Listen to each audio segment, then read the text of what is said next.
A warm welcome to you all again. I hope that you all are having a good time. Sorry for ruining your Saturday, firstly. So the session that we are here for today is on systems thinking, and I'm going to just set a little bit of the context and then hand it over to the moderators and the panelists to have the discussion.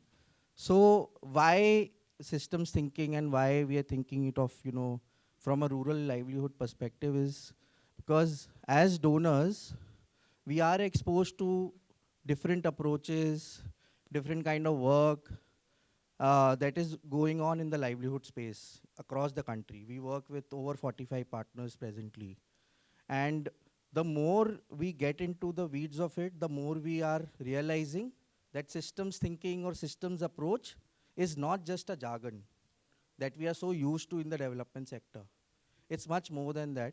I think what we feel as a donor, it's much more, and it's the answer to some of the most complex issues that we are all working on today. So I think that was one of the core reasons why we actually started having discussion, and there is more intent to have system-based approaches embedded as part of our projects. So that's one of the important reasons that we thought of having this discussion today. And in that context, I would now like to invite Mr. Dharmendra Chandurkar. He's a co-founder of Sambodhi. Sir, please join me. Yeah, round of applause, please. Yes, thank you. So thank you, sir, for agreeing to moderate this session. I'll now like to invite the panelists, starting with Anirban ji, who's co-founder of Transform Rural India. Thank you, Anirban. Yeah, please. Kuldip ji. Kuldip ji leads Bharat Rural Livelihood Foundation, and I'd like to invite Saroj ji now. Saroj ji leads PRADAN. Yeah. And the last panelist for today is Subrat, who I don't see in the room. Oh yeah, Subrat, hi. Subrat leads Foundation for Ecological Security. So with that, I'll hand it over to you, sir. Please take it away from here. Thanks, Abhinav, and thank you, Axis Bank Foundation, for giving me this privilege to moderate this August panel. And when I say August, I mean August, because most of the people this side, and of course in this room, are people who give me the imposter syndrome. So it's a privilege to moderate this panel. At times, I may speak fast, and again is because of my nervousness. One, because as I said, I'm in an August company, and secondly, English is my fourth language. So at times I may just dive into Hindi. I hope that would be okay with everyone. Yeah, so thank you for that. Yeah, so already Abhinav has set the tone for this. Increasingly nowadays, systems thinking is now being looked as a solution. I won't say a solution, but a way to appreciate the complexity that is around us. And of course, in that, think about what kind of possibilities are there, what kind of alternatives, because I'm not a believer of solutions, what are alternatives are possible to best affect the change that we want. And I want to start with the one thing that Vijay talked about in the morning session about complexity. We are living in a complex world. I hope everybody agrees with that. And I never would have seen two head of the states having a verbal spat in so it's complexity as well as uncertainty at this moment of time. The context much of it was talked about in the morning, that the complex is increasingly complex, it is increasingly getting dynamic. And by what do I mean by that? There are multiple stakeholders, multiple interrelationships, interconnectedness, interdependencies. If we talk in the terms of livelihoods, we're talking about Samaj, Sarkar or Bazaar ki interdependencies की बात हम करते हैं. तो इसलिए it's most important what systems approach, as I have been I've been a student of systems thinking, coming with my ecological background. That's the premise which brings in. And we hope that if we become creative and courageous enough to restructure, redesign the system, then we should be able to deliver sustainable livelihoods or impact at scale, and especially for the people who are at the margins, for the most underprivileged. So that's the premise. And with this, this session is located. Largely what we want to do in this session, as Abhinav has also talked about, to initiate the conversation on how we can appreciate this approach of systems thinking. Look at some of those practices, how that approach has been translated into on-ground action by these 4 partners who have been doing this for ages now. And then learn and say what are the caveats that we have, what are the needs, what are the wherewithal we have, as if we have to imbibe this as a way of doing things on our work. So that's the premise that we have, and that's what we will try to achieve in this session. How we'll structure is that we'll start with an opening 6 to 7 minute remarks on that. I'll put a few questions on that, and each of the panelists will respond to that. And after this first round of conversation on how they have been using this approach in the thing, we'll have a second round of conversation, a smaller conversation, where I'll be posing each of the panelists a specific question, and they'll respond to that prompt for, let's say, around 3 to 4 minutes, and then we'll finally open up for discussion. Yeah, that's okay. Okay. So without much ado, I think one of the challenge that we all have is systems approach. Various people appreciate it differently. The perspectives are different about how organizations or people look at this whole approach of that. So therefore, it becomes very important to understand. So the elephant in the room itself is systems thinking. So let's hear from our panelists how they are defining, describing, and explaining this approach within this organization, how they consider this approach, what specific levers or strategies that they deploy when they're working on systems. What shifts, if there are any, they have been able to observe and change? And what is their most significant learning? One most significant learning. I think that will be too much to ask for in 7 minutes, okay? But I hope we'll be making time, yeah. So first, let me come to Subrat. Yeah. Hi, thank you, Axis Bank, for this session and inviting me here. And I think just to answer your question, just to start off with the discussion, when as at Foundation for Ecological Security, the primary thing that we talk about is ecological security. And when we look at ecological security, we can't, it's difficult for us to look at the entire thing in silos or in components. And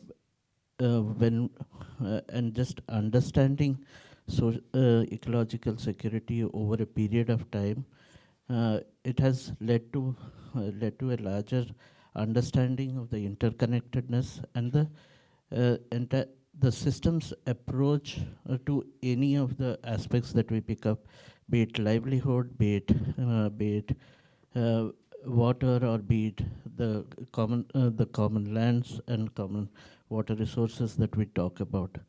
And the important learning, I would say, has been in looking it through the eyes of community members who actually don't look at these aspects in a very sectoral way, and they look at this interrelationship. They see a relationship between each of these components of the livelihoods, but as development, as projects or programs, we tend to make it more sectoral, or the way programs are designed, we make it more sectoral. And I think appreciating that interrelationship that exists at the community level between resources and between and how community looks at it, I think has been the greatest, has been one aspect. The second, I think, moving beyond the village, I think it is important as an organization working on this, is to look at how the ecosystem around this works. And to a certain extent, I would say, when we look at natural resources, it is highly fragmented and sectoral. And I think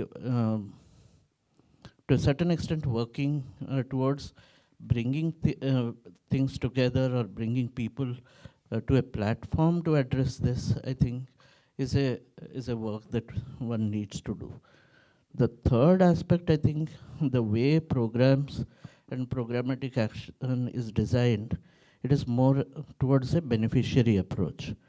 But most of these resources are collective resource, collectively owned, and therefore, by design, the thinking around how programs needs to appreciate stewardship by communities rather than just talking about individual is another aspect, I would say, when we look at understanding and taking this ahead.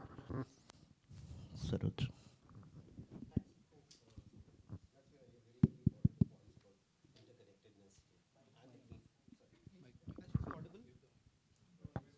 Okay, I'm sorry. Yeah, thanks for bringing, reinstating the interconnectedness and the part about the system starting from the village level to move into organizations. So that's the hierarchy of system that you have highlighted. Thanks. So, thanks, Subrat. Now, let's hear from Saroj. Thank you, Dharmendra. And thanks, Axis Bank Foundation, for giving me the opportunity to share about this, our experience. I think this is a very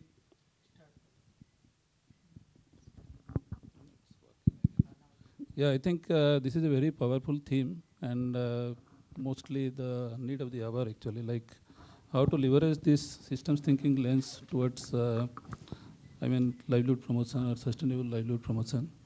So our experience has been like what works at scale, that matters a lot. So initially, during the initial days, we used to do like scaling up, like we work in few villages and then how the learning can be disseminated in other villages.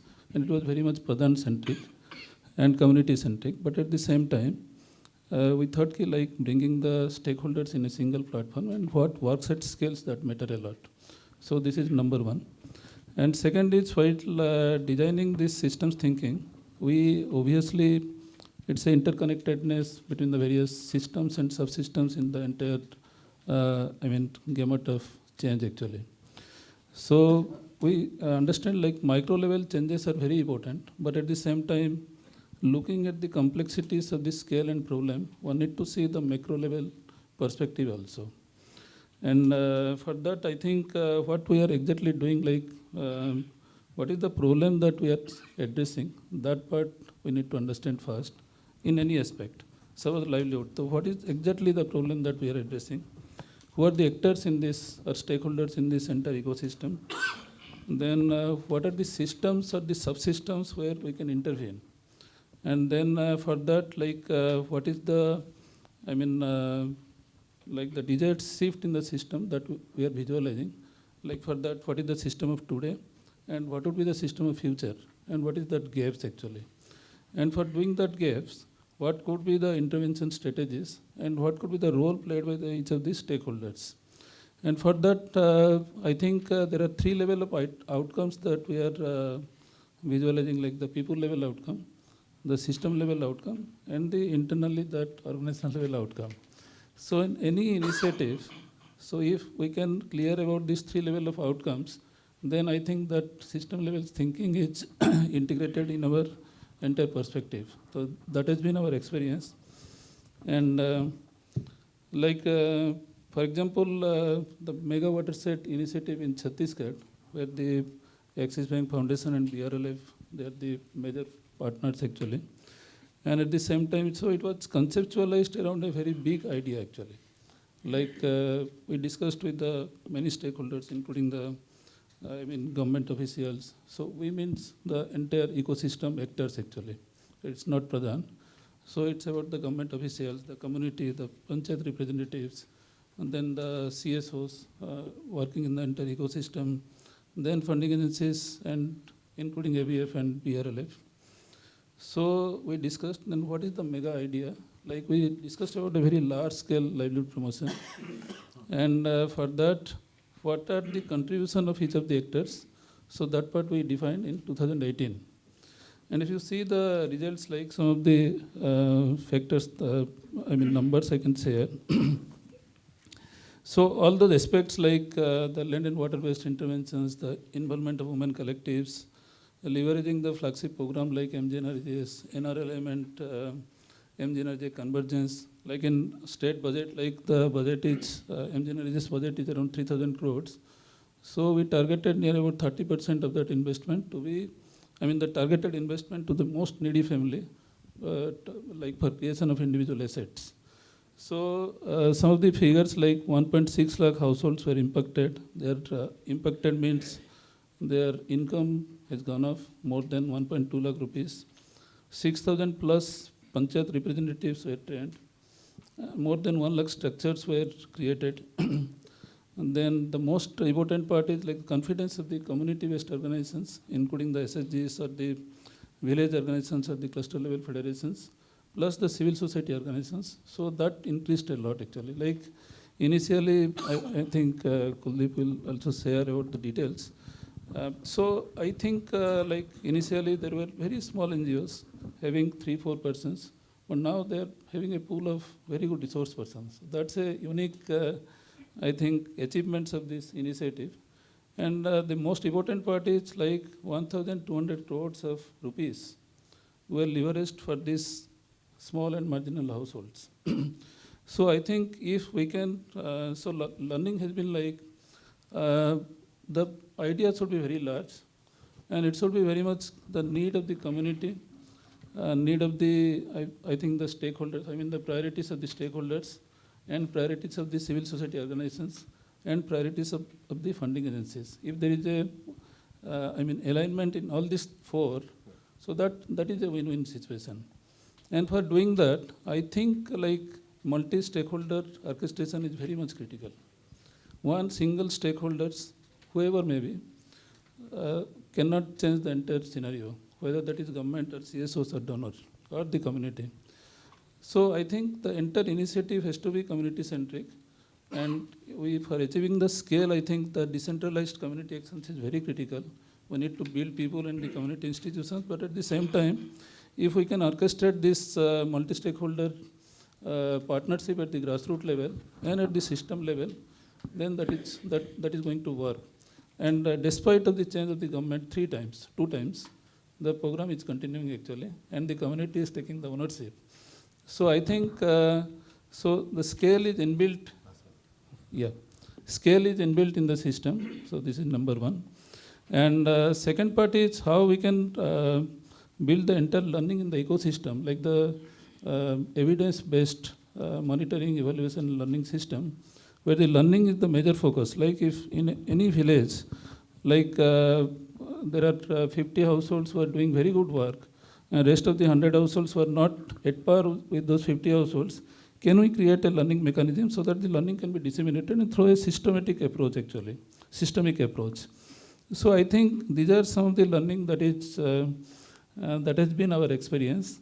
And I think rather than solving the problem by ourselves, can we create a system or a consortium where each of the actors can contribute to solve that problem? So that is, I think, the systems thinking lens.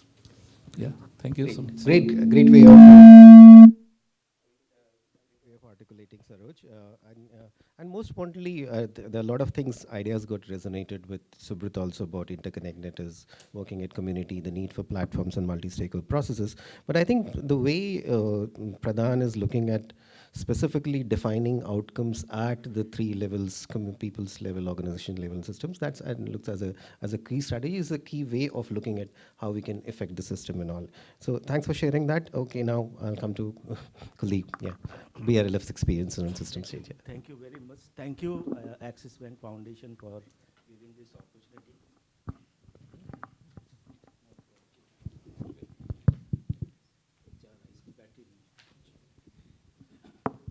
Thank you, Axis Bank Foundation, for giving this opportunity. So, BRLF, Bharat Rural Livelihood Foundation, was established by Government of India, set up by Government of India. And in BRLF, we imagine system thinking through partnerships. So we have a strong belief in partnership, where we where we try to bring all stakeholder in one platform, and our major mandate is to upscale the civil society action in partnership with the state government or the central government. Because you see, there is a huge gap in between civil society working in isolation and government outlays in a isolation. So there is a huge resources and there is a quality work, but there is a gap. So there is no agency who is bringing both quality and resources at one platform. As Saroj was talking about 1,200 crore rupees, which has been invested in one state, actually on natural resource management through leveraging MG Narega funding. So, so that was the mandate which was given by Government of India to BRLF, to bring all stakeholders, especially the civil society organizations, smaller organizations who have very good credibility, very good like-minded organization. They want to do something, but they are doing in a isolation. So in 2017, actually, we started with a standalone projects like PRADAN, BIF, FES, Region, AKRSP, FES also. But at that time, it was like a standalone project, but the funding architect was very different from other. So I also feel like when I joined BRLF, I saw like I joined a very complex organization. This is a really very complex organization, because you are giving a funding support for a project, but you are not giving the entire component. You are giving one component, and the other component has to be leveraged through the through the flagship schemes or through the state schemes or the central schemes, which is very difficult, very difficult. And my mindset was also very, I was really very frustrated in the initial that how this is going to happen. But initially, PRADAN, FES, AKRSP, they managed to leverage resources from flagship schemes because of their long presence, credibility, and their reputations. But the smaller organizations who are really very good organizations, run by very good people, committed people, but they struggled. They struggled a lot in leveraging resources. Then from 2017, we have, then we changed our strategy in BRLF, and we entered into a formal kind of MOU with the state government, with the department, like MG Narega Commissioner, and we entered into a MOU, and then we started our watershed project. And first time in India, watershed, MG Narega was implemented in a watershed approach, rich to valley approach. This was the first time. So from West Bengal, it was then Chhattisgarh, then Jharkhand, then Odisha, then Maharashtra, then Bodoland. So this is how we started working, and I think in my view, if you see, like there is a lot of outlays in 2025, 26. The MORD budget is around 1,87,000 crore rupees. If you see MOTA budget, Ministry of Tribal Affairs budget, it is 15,000 crore rupees. If you see Agriculture Ministry budget, it is 1,37,000 crore rupees, which altogether is around 3,40,000 crore rupees, which is a huge amount. If you deduct 1 lakh crore rupees as a DBT, direct benefit transfer, or overhead expenses, still you have 2,40,000 crore rupees, which is available at the grassroots level. So we have to, I mean, if you really want to think about system thinking, then we have to look at this 2,40,000 rupees, how this 2,40,000 rupees can be leveraged for a meaningful kind of interventions. So that is the way forward for BRLF also, and for our partner also. Largely we are working with smaller organization, and one shift which we see in a smaller organization, already Saroj has said that there is a new vertical coming in smaller organizations. So they never worked on watershed approach, they never worked with government organizations. So now they are working with government, now they are working with the block team, with the frontline functionaries. So that is the kind of shift which we have seen in our partner, which is credible, which is really very impressive. And that is what we want to carry on through our system approach, through our partnership approach. Thank you. Thanks, Kuldip. That's a very interesting take, staying within the system from an organization that has genesis within the public systems, and then trying to look at it, defining as partnerships within civil societies and with the stakeholders, and how we can make that public system work for the people. That's a very interesting take. So thanks for sharing that, Kuldip. And now I'll move to Anirban, but just I want to share a trivia, TRIF trivia, before Anirban starts. When Anirban Anish, I was facilitating a session of Anirban and Anish on TRIF's theory of change, the organizational theory of change. That was the day when the Kathmandu earthquake happened. So we were in the office and the earth was shaking. So the idea from day one has been earth shaking. In Lucknow. Yeah. So over to you, Anirban. In Lucknow, literally, we were on the street and the street was shaking like this. So actually, several of these issues have come up with Subrat, Saroj, and Kuldip ji talking about. Our realization when we started TRI, one of these realization was 22 years of our life we have spent focused on trying to solve one dimension of people's lives. Whereas, and our initial theory of change in those days was, if you fix that one, livelihoods, if you fix at scale and connect it to the wider systems, it will have domino impact into rest of the dimensions of life. Unfortunately, that was only anecdotal and not at a population level. So that kind of triggered that thinking that if you're looking at a intergenerational mobility, that jo mahila, jo didi, whoever is in her 30s, the window of opportunity is very small, but the window of opportunity for her child is much larger.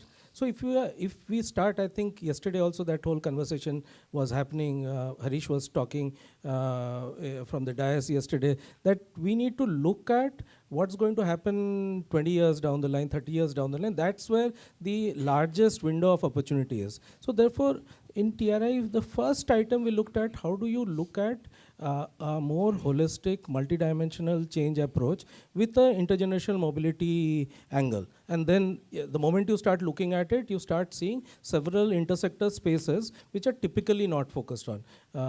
Nutrition and livelihoods, nutrition and aggregate food availability, understanding cognitive development and nutrition, and so on and so forth. So there's a whole host of interconnectedness within different silos, and what in our development sector we call themes or focus. They are actually, if it's seen from a woman-centric view from the ground, they are a continuum. They are not pieces, and there are super interconnections which are there within, and more science is unraveling those interconnections. So that was one set of system issues which we started grappling with. And the second set of system issues is that all of our civil society put together, if you look at the scale of challenge of this country, we are only a speck. And there is something happening in the larger society which is keeping poor the way they are.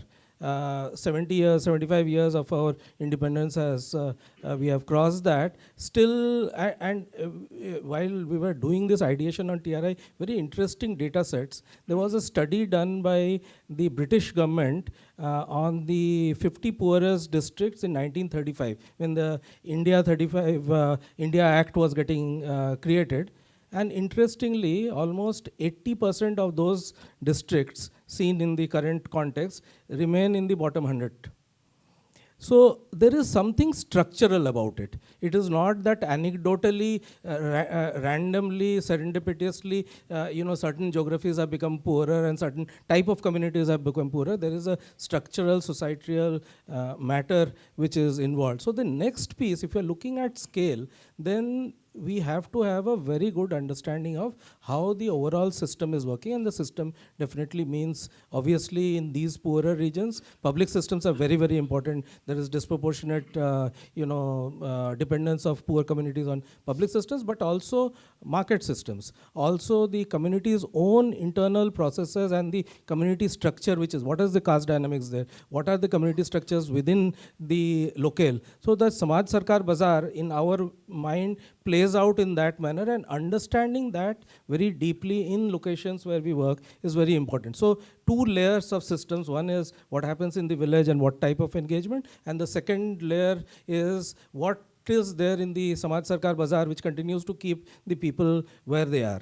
So having understood that, we have been engaging on creating system shifts in both these spaces, because as again yesterday that whole conversation was, we as civil society, or today morning Vasi was talking about it, that we as civil society, what is the role we are playing? The enabler, catalyst, but finally shifting what? Shifting the way they live. So shifting the way their systems operate. This is shifting the way our family system operates, shifting the way the village ecosystem operates, and eventually that being interconnected with the larger state, national ecosystems which are there. So we kept on, and over these last 8-9 years in TRI, there have been a massive learning on how these system shifts can happen. And about 2 years back, we realized that a lot of our intuitive learning which we had was very close to what Donna Meadows had been talking in her entire life's work. And we saw huge, we didn't come by reading Donna Meadows and trying to implement it, but rather intuitively we were working on the systems change, and eventually we figured out, and Dharmendra also helped us, codify that a little bit. So eventually out of those, 12 levers of change which she has talked about, we figured out that mostly between the lever 2 and the lever 7 of the changes, that's where most of our work is happening. And we kind of made it into 4 boxes. So one box which started looking at how can the interrelationship between actors shift in wherever they are, within the village, within the state, within a district ecosystem, within the national ministries and ecosystem. So who are the different actors, and how can those interrelationships be changed? So that is one cluster of issues which we work upon. Second cluster of issues we work upon is what kind of institutional processes you will do to solidify those changed relationships. So what kind of new committees would you bring in? What type of engagement you will bring in between the different actors?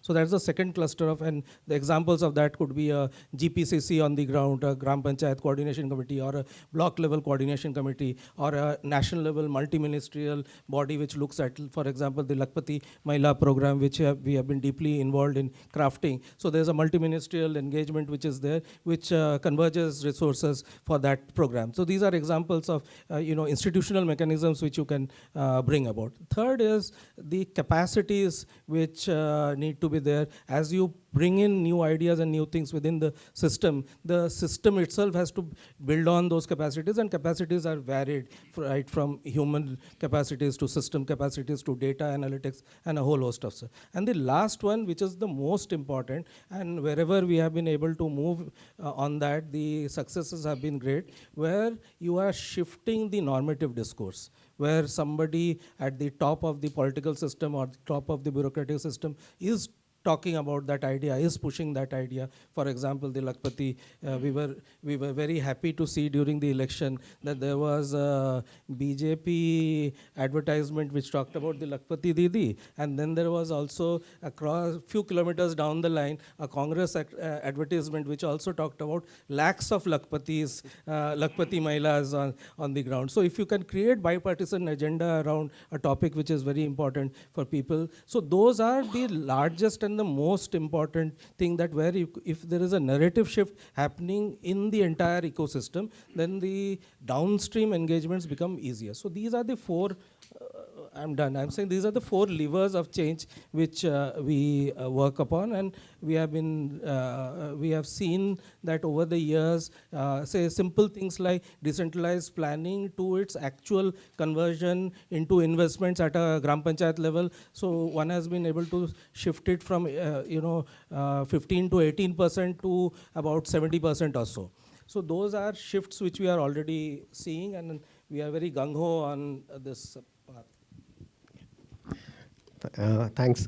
Firstly, my apologies for stopping you in between. Yeah, I've been part of those conversations since last 10 years or so. So it's like, it's a very interesting thing, but yes, it's a very difficult job for a moderator. Somebody who neither is moderate nor believes in moderation. So, but with that spirit, yeah. But thanks again, Anirban. I think that's the point that we were trying to make, and the way you articulated. It's the elephant and the five eyes men. Okay, everybody's trying to look at one part and think this is what it means. But now we know that this, the sum of the parts is greater than the whole is greater than the sum of its own parts. And the more we appreciate the parts in the context of the whole, that's what systems thinking is all about, and the interconnected international. So thanks for this wonderful perspectives in the first round. So this first round essentially was retrospective, more reflection on what our partners have been doing in their work, how they defined and how they are translating that approach. Now I want to move the conversation a bit more prospective in what's as this whole workshop is about sharing a path together. So with that perspective, let me come back to you, Subrata, on that. Now, one of the key aspects that, as Anirban also talked about, is that the implication of using systems thinking is in how we design interventions, okay, how we go about designing our interventions. If we start using our systems lens in our livelihood activities, the approach is like we are mostly on place-based approaches right now, okay, or the stakeholder processes that have to be done, or the practices that has to change. So based on your experiences of FES, how you have been affecting system change, so what you think are some of the design considerations if we going forward, we have to imbibe and start thinking in systems as a way of improving livelihoods?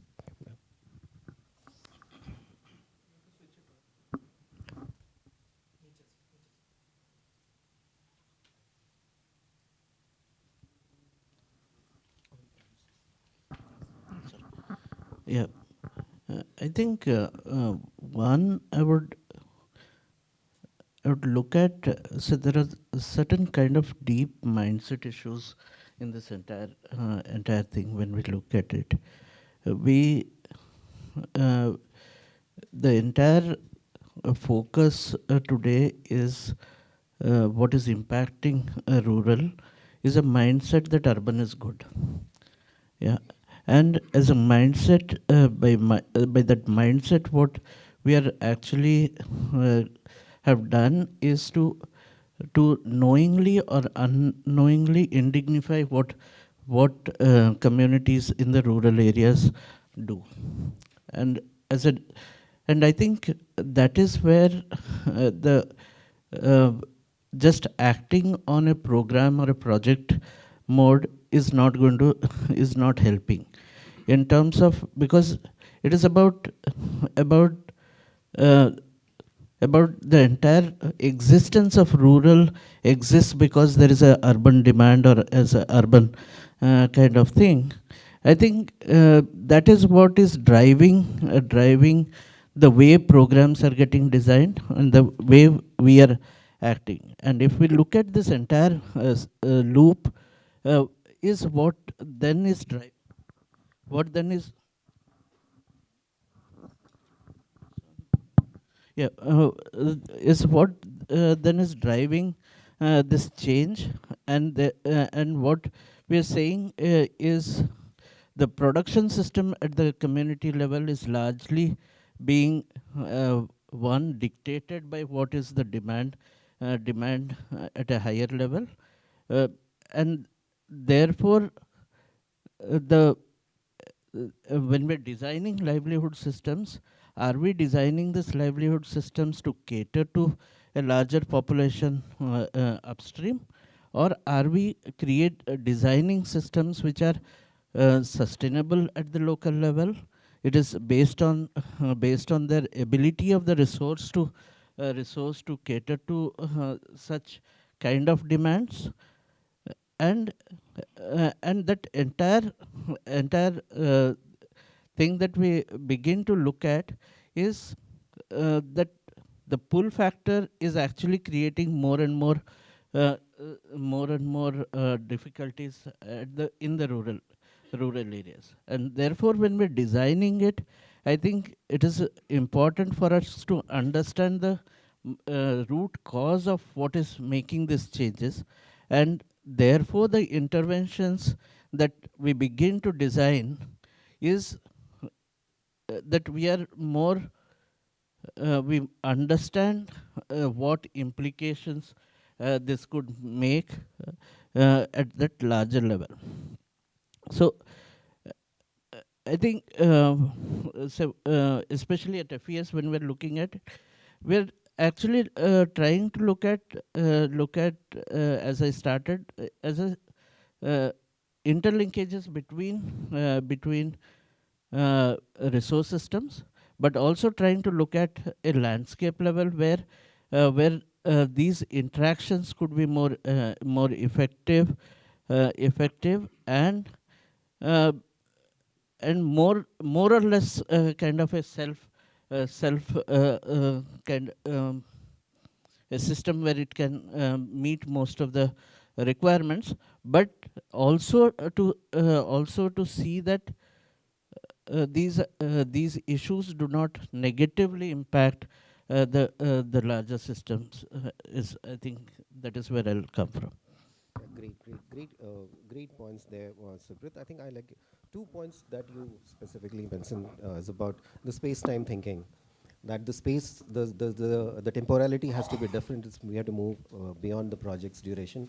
So the temporality has to change, and the space has to change. It cannot be just village, but maybe at a landscape level or something. But most importantly, I think that's what believers of Dona Meadows, we always talk about loops. Yeah, that you also brought out, that how something is, what if reasoning, that is very important for that. So thanks for bringing that out, Subrat. Now let me move to Kuldip. Kuldip, as you earlier shared, the nature of the organization, the nature of the work that you do at BRLF. And of course, we know that government is a corollary or a necessary condition of systems, any systems work, the largest system, public system that is there. So based on BRLF experiences, especially with those small CSOs, what do you think is how the CSOs themselves have to evolve? They have to change, whether it's working together, so that they can better leverage this public systems and do more better things for the people who are at the center of this development. Yeah. So, so before that, I just want to clarify 2 things. One, Saroj has also talked about scale. So we have a mindset like when we talk about scale, we compromise qualities. So in our model, that is not the case, because it's like many CSOs are coming as a consortium to implement one project. So they have a common SOPs, they have a uniformity in implementation, they have a common objective. So it's like one CSO is only working in 1 block or 2 blocks, so not impacting on the quality. So that's the one thing. And coming to your question, and so I don't have right now a very clear kind of answers, but I would suggest, like, if the civil society organizations who are running a standalone project try to embed government schemes into that standalone project,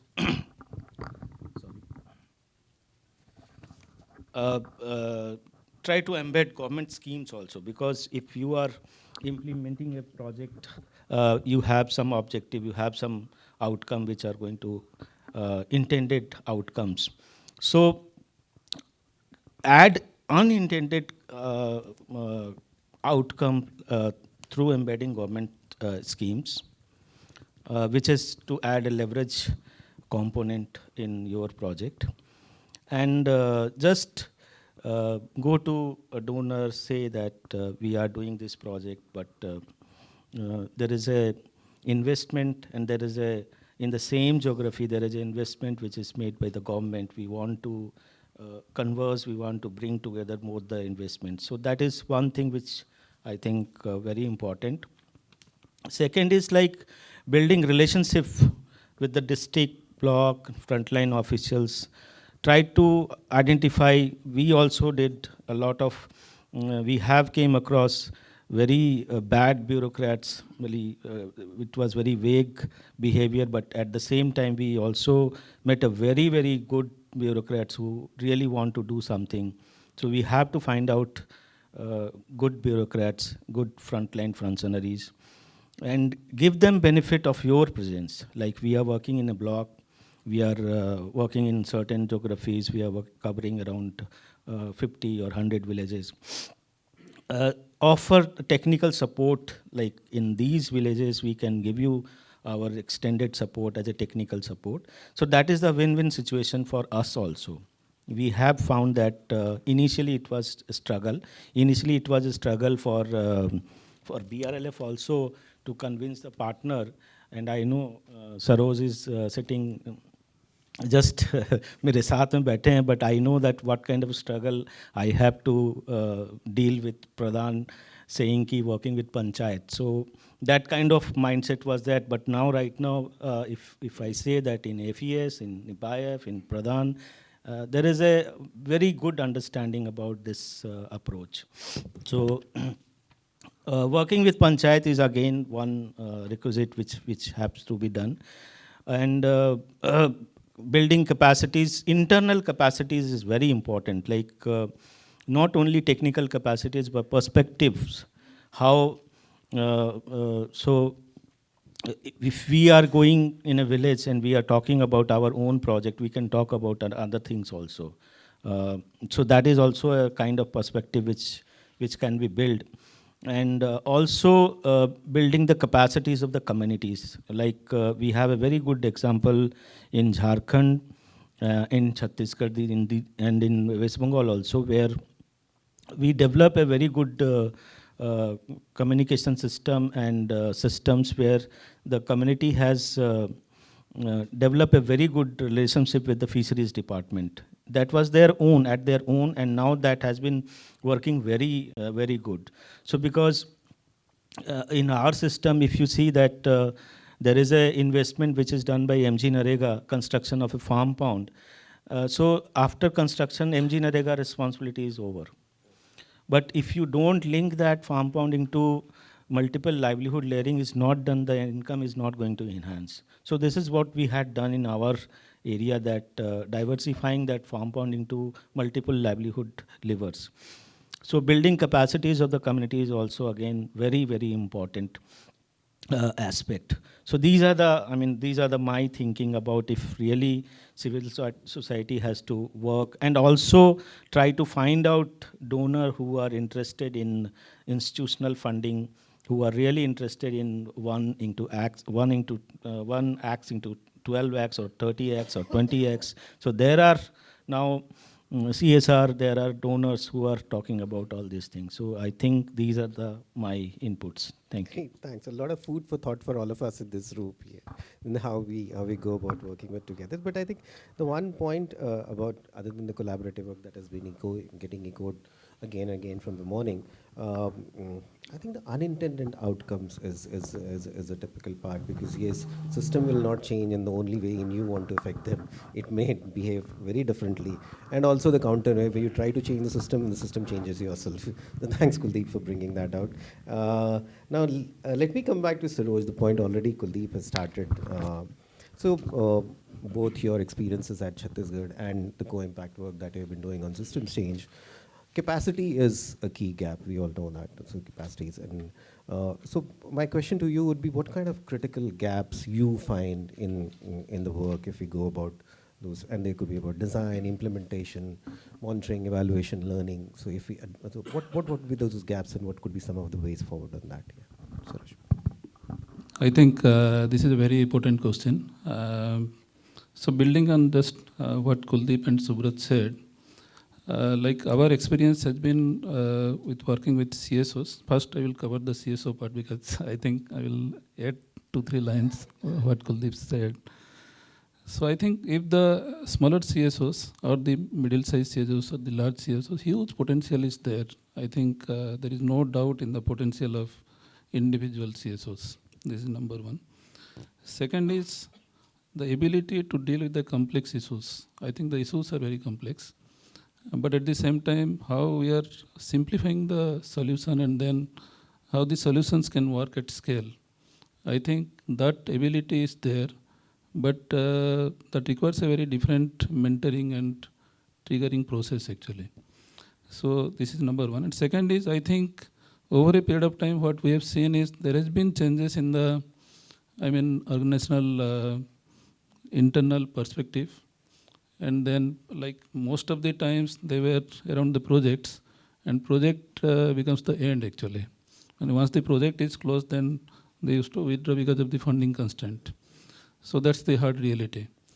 But how we can design a system where the projects can be a means actually and not become an end. So that I think that's a design factor that we need to consider. And second is how we can focus on the processes, like the institutional building processes or the organizational development processes, or the building people or the institutions could be the core actually, whether that is at the community or at the CSO level or in here and out there changes, I think both are very critical. So if we can ensure there are quality processes are there, then outputs and outcomes will be there. Like many times we go after numbers, but I think if we have a solid processes, if we ensure the quality and the scale and other thinkings are there in the entire design and implementation processes, so the scale and numbers should be achieved. That is our experience, and we have seen this in Chhattisgarh, in Odisha, in Jharkhand also. Like in Odisha, in the agriculture production clusters, again, where funding agencies, BRLF, 26 CSOs are there. So now it's become a flagship program of government of Odisha actually, and they are allocating 500 crores per year from the state budget actually. So that's a change in the system actually. Like see, if you see the problems, like there are 100 million smallholder farmers in India, and government of India has come up with many schemes including the Lakpati Didi initiative. But the aspiration of the youth, which is around 56% youths are there who are residing in the rural areas, their aspiration is like getting at least they should get 2.5 lakh rupees per year. So that is the recent survey that we got from the youth aspiration actually. Then only they will stay in the villages, like at least 20,000 rupees per month. So whether all our initiatives are leading towards that, again, when we are talking about the resilient livelihood, so it's not only about income actually, it's around income, asset creation, capabilities, all those things are integrated. So around the design considerations, so I think we need to have a very comprehensive solution. So many a times it's there around the concept, like if you see any flagship program, the concepts are very well written. But there are gaps in the concept to commissioning, and the end-to-end solutions are many a times missing or compromised during the implementation phase. Similarly, during the implementations, many a times the departments are working in a silos. NGOs and CSOs are also working in a silos, but wherever there is a shared purpose, and then we are sharing the area perspective into considerations, then I think there is a significant movement. So that's a people level and system level changes that we are aspiring for. And during the implementation, how we are creating mechanisms so that each of the stakeholders involved in the systems and the subsystems have the ability to solve that problem. Many times we go with the solution and then define the problem that has been the trend, like हम livelihood करेंगे, आप इसके लिए funding दे दीजिए, but livelihood क्यों करेंगे? वो बोलना difficult है actually, but I think if we can say कि like why we are doing what we are doing, so I think that should be the core actually. If the why part is answered, and then the how and what part can be dealt in a very systematic manner. Regarding the MEL part, basically what we have seen is like many a times it is confined around monitoring and evaluation rather than learning. So if we can reverse this, like instead of MEL framework, if we can seek a like learning, measurement and evaluation with accountability in mind, then I think, and if we can design this, suppose this Lakpati Didi initiative, if I am getting the data around how many Lakpati Didis are there, but whether the community is knowing that or not, that is the core actually. माने आप तो लाखपति दीदी तो community level में कर रहे हैं ना. So I think if the MEL framework is designed around the stakeholder centric or the community centric, then obviously that is going to be a success. Otherwise it is my domain or the government respective stakeholders domain कि ये नहीं हो रहा तो इसको करना है. So here the locus of control, locus of influence and the locus of initiatives all has to be very much the community centric, then only it is going to work. So that is our experience. Yeah. Great, thanks. You brought a lot of points on the quality of processes, how the gap between the intention to action, what you called as, or the project as means. So there were a lot about changing perspectives rather than just capacities. And once this perspective happens, then maybe we have to revisit what kind of capacities. But I really want to highlight the point that you made about learning essentially is being good. Yeah, I'm into the business of Emily, and being in business of Emily, we know that learning is the last chapter. Okay, so it is more of a byproduct rather than anything. Okay, so how we become intentional about learning, and I think most importantly, most of our focus has been on single loop learning.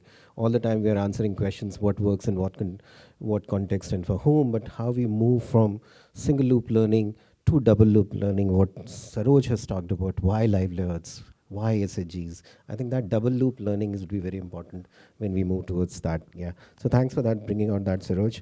And coming to you, Anirban, what you talked about the last point about how you make your agenda the mainstream agenda, that you highlighted, that how the politicians, the bazaar and all, everybody starts talking about. So how you shape the discourse, how you make your agenda, the larger agenda, the mainstream agenda. Yeah. That is the biggest challenge. If we were able to solve it, maybe things would move much faster. I think just digressing a little bit from your point, see, the challenge is intuitively lot of people, whether in the civil society or within the public systems, large corporates, they would appreciate the need for systems shift. But no one actor has that sense of agency that if I were to act, then rest of the things would fall in. So there's no first mover in that. So people are, wherever we have attempted to create large coalitions around issues, everybody is, in principally, I agree, if there is an anchor there, we would be interested to move forward. So who is the first mover in that? And while we have reflected to see why is there, for many things, so many people are the first movers. There's a race for first movers, but in a large system shift, there is a reluctance and hesitance among very powerful actors to be first movers. So we keep on reflecting, why does it happen? And my sense is, which is coming back to your space, is that the system shifts and what my money is going to bring about, that is not well understood. The MEL language, typically very linear, looks at, I have given you X amount of money, this is the building which has got created, there's a nice photograph with a geotagging. So that works very well for a lot of people because there's a tangibility, there's a clear, some people venture one step beyond that. There are soft skills, abilities where you are making investments, where again you can see a connect that those abilities are getting translated into action. The moment you go into complex systems and self adaptive systems, unless we are able to help the investors to say that my 10 crores of my investment or my 100 crores, what shifts has it brought in, some with some degree of attributability.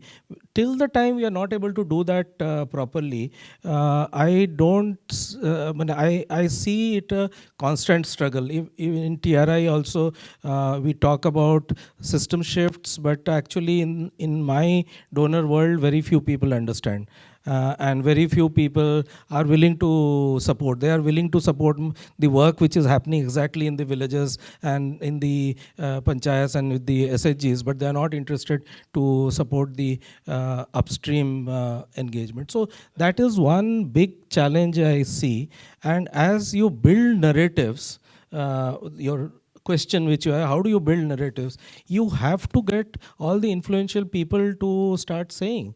And for politicians and governments, it is relatively more easier where, a catchy tagline which connects to the societal thought, there is a hook. So therefore, something like a Lakpati Didi has a natural hook to it. It may be because of inflation, the value of the lakh may have gone down, but the catchiness of that phrase and its political dimensions of that are far more visible. But the moment you start talking to serious investors and serious global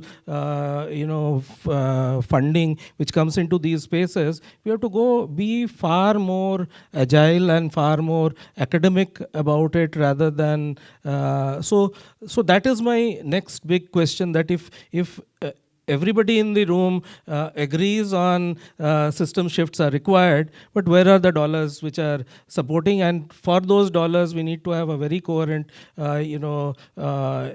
so-called MEL frameworks to actually be able to show what changes we have been able to make and what is the road ahead.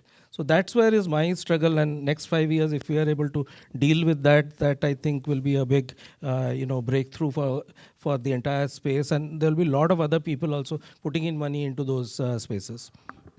Great, thanks. I think that funder community as being part of this large ecosystem is very important, and a lot of shifts that are. I'm audible? Yeah, and there the behavior change. That's what is all system is about. How we change the behavior of the system. The behavior of the system actors change, the system starts behaving differently. That's the basic premise of that. But I think other than what you talk about intention, there is also a level of opportunism that has to go into it. Definitely, what you said, the learning system presently, especially from where the result-based MEL kind of work comes in, they are not designed they are linear systems, not very well equipped to handle the non-linear change. So that's a thought, that's food for us, how we change our way in how we measure things, or what matters more. So thanks, Anirban, for that. And I think we are doing well on time. We have around, 25 minutes, 20 minutes to say for comments, questions to anyone. If you have a question to a particular panelist, please address, or if it's a general comment, please. But please be, to quote my friend Kennedy, a Sri Lankan professor, he said, अगर joke को समझाना पड़ा तो फिर joke का मज़ा नहीं रहेगा, ठीक है? तो जोक को जोक ही रहने दें, ठीक है? Be very, make it just like Satsaiya ke dohre. Okay, thank you. Good afternoon, everybody. Good afternoon to the panelists. Myself, Kusha Chandra Sahu from Aga Khan Rural Support Program. When we are talking about resilient livelihood in place of secured or sustainable livelihood, the vulnerability comes like a catastrophe or a disaster like COVID. So total local market system, outside market system crashed, infrastructure also crashed. So to bring a resilient livelihood outcomes, what are the opportunity or system thinking on local market or local infrastructure? Yeah, that's really, the joke is a joke. Okay, thanks for the very sharp and specific. We'll take 2 more questions before we start the response here. Yeah. Okay, that's really good. I'm not trying to be right side blind, because most of the time these people don't get a chance. Okay, yeah, please. मेरा नाम मंजीत है और मैं FES से हूँ। जब भी system thinking की या लाइवलीहुड की बात होती है तो ग्राम सभा मिस हो जाता है। कुलदीप जी ने पंचायत की बात की, लेकिन किसी भी लैंग्वेज में ग्राम सभा जो है उसको, इवन जो ऑर्गेनाइजेशन है, ग्रास रूट ऑर्गेनाइजेशन भी इस लैंग्वेज पे बात नहीं करती हैं। तो हम बड़े सिस्टम थिंकिंग की बात करें, बट विलेज लेवल पे उस ग्राम सभा को लेकर शायद ना प्रोजेक्ट की लैंग्वेज में है, ना डोनर की लैंग्वेज में है, ना इम्प्लीमेंटर की, ना कोलाबरेटर की लैंग्वेज में है। तो इस पर आप लोग क्या कहना चाहेंगे? We'll come back. We hope we have time. Yeah. 3 questions and then we'll... Thank you. Hello, this is Yatesh from Ibtada, Alwar, Rajasthan. Wonderful discussions. My question is that, as Saroj and other panelists were saying, that a locus of, should be around community and all this, then that can bring, lots of, focus and, purpose in these interventions. So coming only to, leveraging system, what can be role of the, community institutions, which is very important. Yeah, that's. Yeah, just one more thought that I have. I'm here.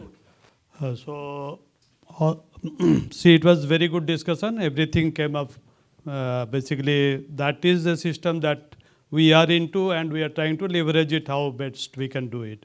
That's what we have been talking. There are certain issues which Anirban told about intergenerational issues, structural issues. And one of the things that I find that, see, systems have also been that the aviation sector has been governed by the government. Now it is totally governed by the private sector. Similarly, we have seen in the banking sector. Earlier it was only banking sector which was SBI. Now you see ICICI and Axis Bank doing pretty better than.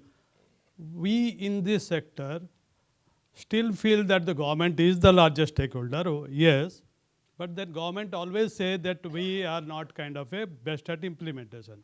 We say that CSOs like PRADAN, FES and all have done excellent work. How is that market system or that system is not working? And how will that system work? That is where I think the change will come. Otherwise, we still are tinkering around that old system and trying to do a slight better off in that sense. So that's one thing that maybe you have some thoughts on that. Yeah, great. I think I'll take more that as a comment than a question. Yeah. But I think we'll take your question also before you would. Okay. Yeah. I don't know whether you call it a comment or I would like to have your response on this. See, we are working in a certain capitalist economic system where combined with technology, we see a lot of concentration of wealth. So what we are seeing in the rural areas, there's a lot of suction pump actually. It looks like that, it sucks all able-bodied people. You develop their capacities and they are there next day in Bombay, this place. So the whole system seems to be so unfair that, you don't let the local economy bloom. For example, right now the tomatoes are just, for farmers, it's at pits, What is this? What is happening? What is the market doing? And this is the larger paradigm in which we are working, and we are all pawns, it seems. So what do you have to say about this major suction pump that is working? Great question. Yeah, I think. 4 questions. One is on vulnerability and resilience, how we take care of that. The second thing, what Manji talked about was Gram Sabha, and you also talked about that, the role of community level institutions. The third is on the relationship between Sarkar Bazaar and, if I can summarize that, Sarkar Bazaar and Samaj, and how we make all this work with the considerations of equity, especially for, Anyone? No, it's not, the questions are not to anyone, so let whoever wants to respond, please. Yeah. Yeah, I just wanted to respond. One aspect when we're looking at system change, I think the major impact that has happened is at the lowest level of the kind of thinking that, and especially the question that you raised. I think we have moved from collective to individual. We have moved from uh, the local governance, when we are talking about at the lowest level, be it at the village level or panchayat level, that is getting disintegrated. And therefore, and largely because of top-down kind of an engagement. The issue about tomatoes is classical because, say for example, the entire campaign is around making water available to every field. Making water available to every field means it is actually, if you observe, it is killing the diversity. It is creating monocultures. It is creating certain pockets of high production value where farmers benefit only in the pre-season or post-season rather than in the season. And there is a glut in the market for any product that you try and look at. So what we have done is we have made this rural vulnerable to a system that the external world wants products much cheaper. And this entire shift is because we have actually created a system where this agriculture has become individual decision rather than a collective decision. No one looks at the collective resource and is using the resource because the shift has taken from collective, say, water bodies to bore wells. The technology helped in access, but it has helped in over extraction and use. And the governance mechanism around that resource itself has in the absence of it, it has made everything vulnerable. And I think that is when we're looking at system change or that kind of aspect, I think we need to look at what are the fundamental changes that are happening in the building blocks on which the rest of the things are being built.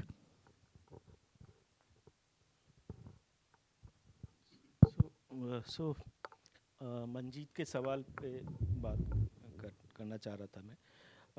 So still अभी भी सही है कि हम लोग ग्राम पंचायत की बात नहीं कर रहे हैं, लेकिन ग्राम पंचायत ही प्रोजेक्ट इम्प्लीमेंटिंग एजेंसी है most of the government schemes को लेकर के. और आज से पहले अगर 15 या 20 साल पहले की ग्राम पंचायत को देखें तो उनके पास में 4 लाख 5 लाख का साल का बजट होता था. लेकिन आज के समय में अगर देखें तो उनका बजट भी बहुत बड़ा बजट है. काफ़ी बड़े बजट पे वो लोग पे कमीशंस भी हैं, एमजी नरेगा भी है, अदर स्कीम्स भी हैं.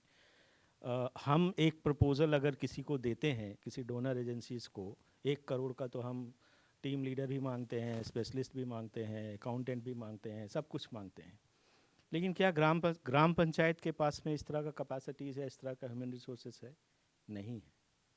So that is the constraint, that is the big constraints for the gram panchayat or the mukhiya, the elected representative, to implement the projects or the program or the scheme effectively.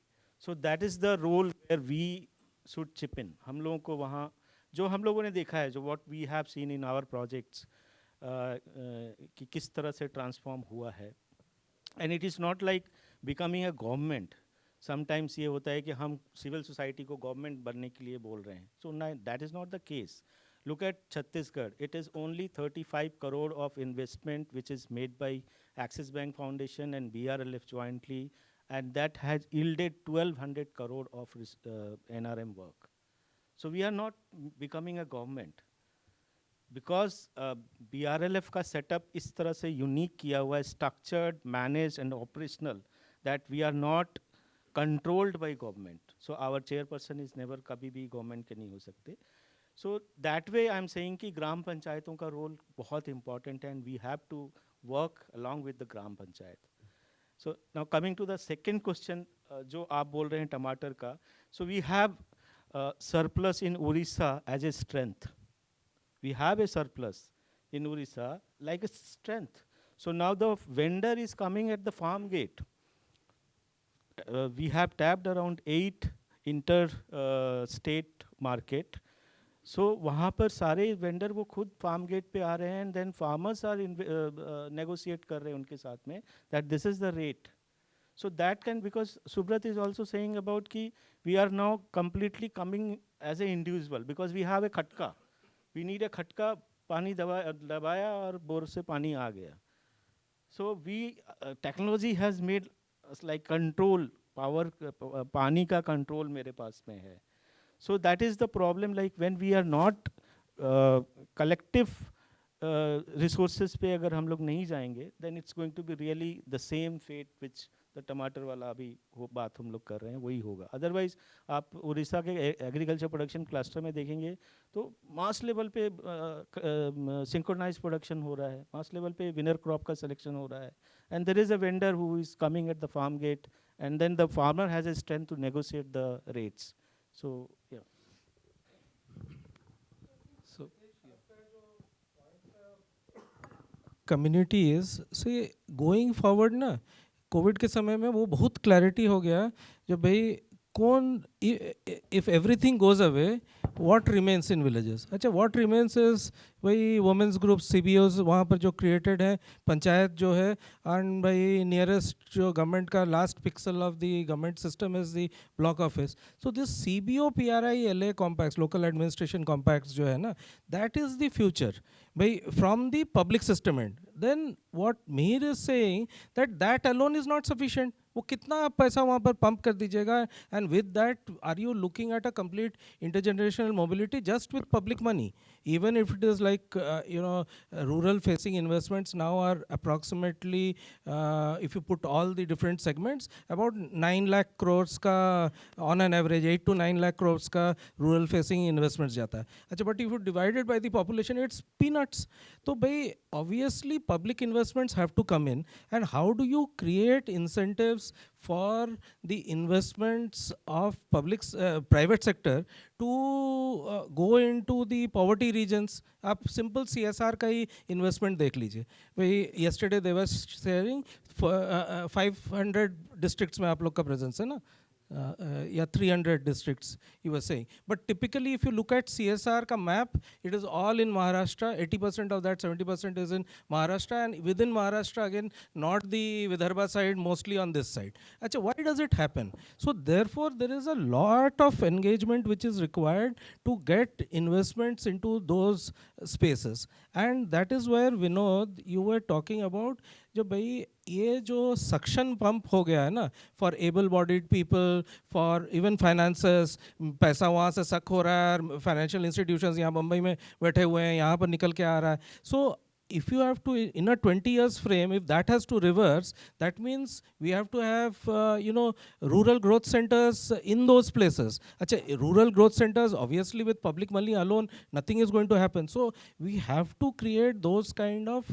hybrid efforts to look at these things which say China has done through their TVDs. They have created that across the country. अच्छा, same आपका उसका कोई alternate solution India में आपको करना पड़ेगा. Otherwise, the cities itself cannot fit in so many people. So those are the new generation challenges as we keep doing whatever we are doing. But we have to figure out solutions and create those small pilots, and hopefully foundations like Axis Bank, which are forward-looking, starts investing in those future-facing pilots which tomorrow can get scaled up.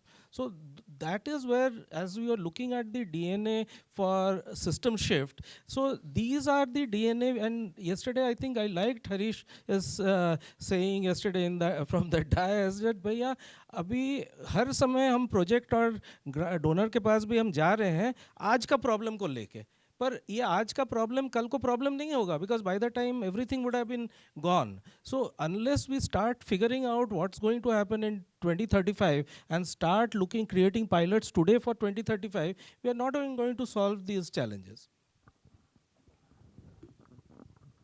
I think most of the questions were answered, but specific to your question, that resilient livelihood. So I think any livelihood activities require like a business idea, an entrepreneur, and some of the investments or asset creation, then some working capital, and a service provisioning ecosystem, and market linkages. So I think these are the 6 ideas around which any livelihood activities can be designed.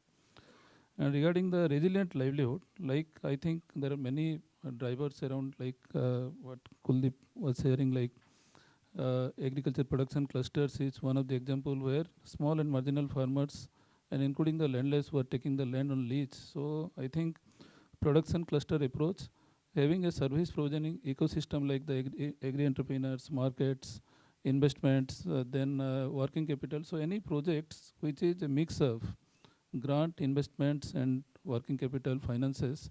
So I think that would be a success. It should not be around grant actually, like what Bhasi was sharing in the previous panel.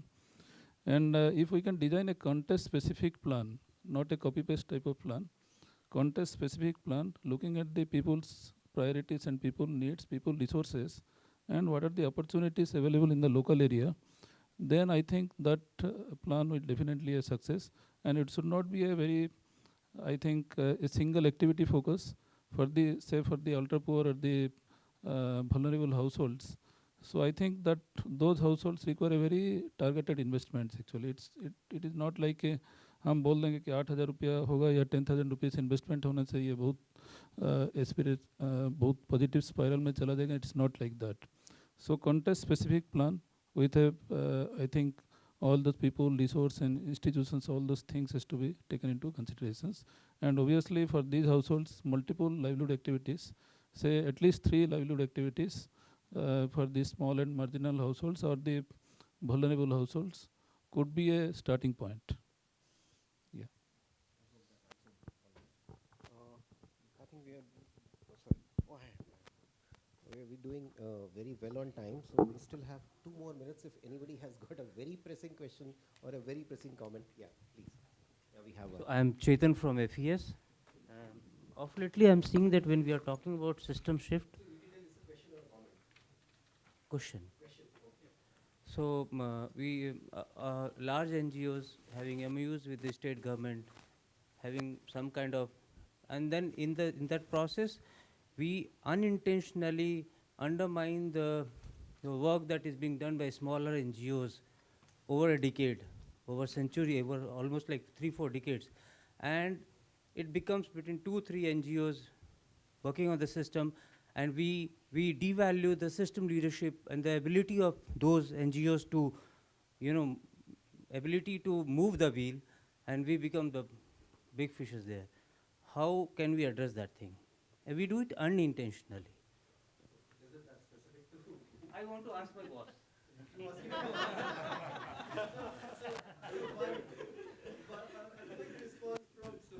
Quick response from Kuldip on this question. Yeah, I think if this getting into arrangements with the state definitely it definitely requires a lot of understanding on the roles that one can play, and not to step on the shoes of smaller organizations which are doing wonderful work. An important part I think we need to understand is many of these activities that CSOs do is because of the gap in system not being able to deliver. And if one is working with the system to improve the ability to deliver, but when smaller organizations are undertaking that function, it also would need for or CSOs to also shift roles as the ecosystem is changing. But definitely, I think this is a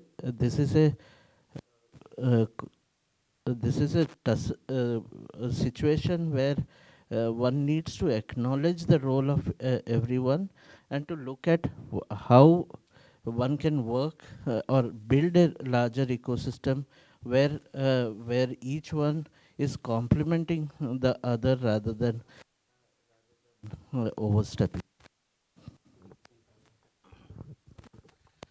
So this is a really very important question, and we have experienced on this. So in my view, I think the larger organization has to look into their role, what kind of role they have to play. So take an example of PRADAN in West Bengal when we started our large-scale project. So PRADAN was also there, and we have a state project management unit which was run by PRADAN. So at that time, we said that your role is to support the smaller organization who are part of the consortium. So in that project, PRADAN has also taken a lot of block. So, but there was learning from that project, and then in Chhattisgarh, PRADAN has taken only 2 blocks, just to get the evidences, the difficulties of the field, and then running the state project management unit and giving the technical and adequate support to the partner, to the downstream partner. So I think the role definition is more important when we see the larger organization and also the smaller organization. So now the shift has to be there, that PRADAN and bigger organization has to play a very different kind of role nurturing these smaller organization. Why only one PRADAN? Why only one FES? Why can't we have a more and more PRADAN? Why can't we have a more and more FES?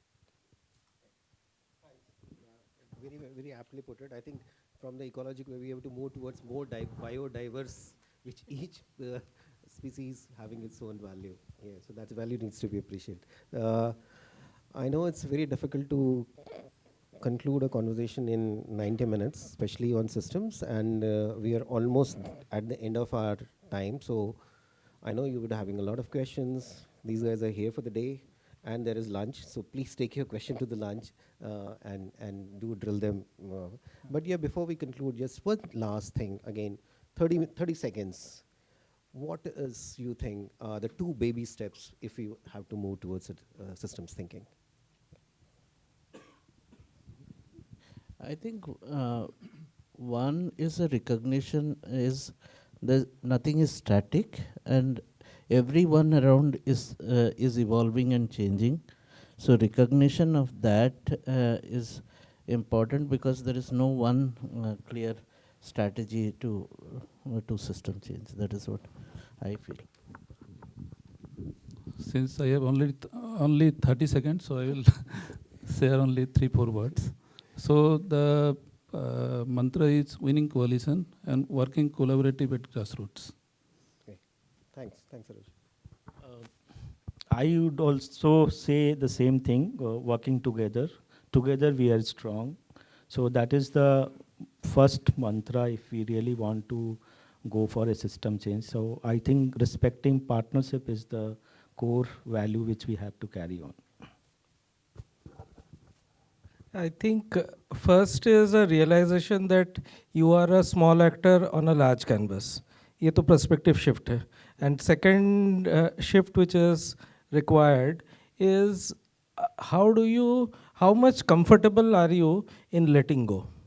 So these 2 are the basic tenets. Otherwise, we keep on doing things to bring things within our locus of control. So that's where is the big shift which has to happen in the mind. Thanks. I would not. अभी lunch पे लेके जाएंगे ये सवाल को, ठीक है? Okay. So the thought of food is the only food for thought right now. Okay. So with that, I don't want to conclude this. I can't conclude this. I don't have the wherewithal. As I said, I'm an imposter in the room. But I want to leave you with this thought. This is something that I usually reflect whenever I get it. This is by Donna Meadows. When she talks about the wicked problems like poverty, hunger, climate change, and livelihoods, she talks about no one wants these problems to persist. But they persist nonetheless. That is because they are intrinsically systems problem, undesirable behavior characteristics of the system structure that produces them. They will yield only as we reclaim our intuition, stop casting blame, see the system as a source of its own problem, and find the courage and wisdom to restructure it. Thank you for the lovely conversation, the panelists, and thank you the audience for being a wonderful audience and the patient listening, thoughtful questions. Thank you very much.